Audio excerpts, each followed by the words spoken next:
This is a regular question that I receive. It's a good question. Christians wanting to know, when we leave this life, are we immediately held to that same earthly age when we're in heaven? For example, my dad passed away at the age of 93. Will Dad, a Christian man, be 93 in heaven forever?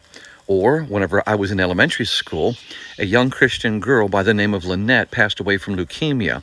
Will Lynette forever be the age of 10? What does the Bible say? Well, let's start with this. The standard changes whenever we enter into eternity. God, who, Isaiah 57 verse 15 says, inhabits eternity, has a whole new setup of time. You can see this, 2 Peter chapter 3 and verse 8 tells us this, that when we are talking about heavenly time, it's totally different. A day is as 1,000 years, and 1,000 years is as a day.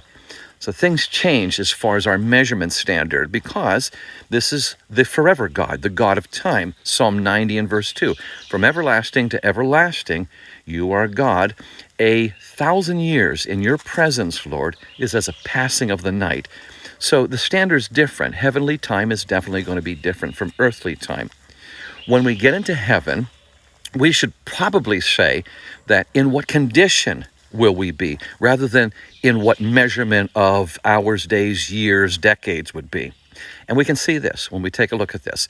1 Corinthians chapter 15, verse 53 says, the condition of the believer is that his or her body will be incorruptible, it will be immortal. So suddenly things change drastically in that way.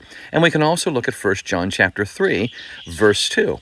It tells us right now we don't have a grasp on what we're going to be like completely whenever we leave this life and we're in the presence of Jesus. But we know this, we will see him, Jesus, the Savior, the King, as he is, not as he was on the cross or just as a shepherd or in his mortal body.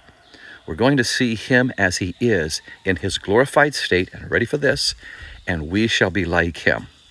So the best that I can tell you from the scriptures is, if we're measuring by a calendar here on earth, that's off the table. But what we can get are the beautiful principles of the incorruptible, immortal body that Revelation 21 and verse 4 says is free from pain, sorrow, the fear of death, as well as death itself. And we're going to be like Christ.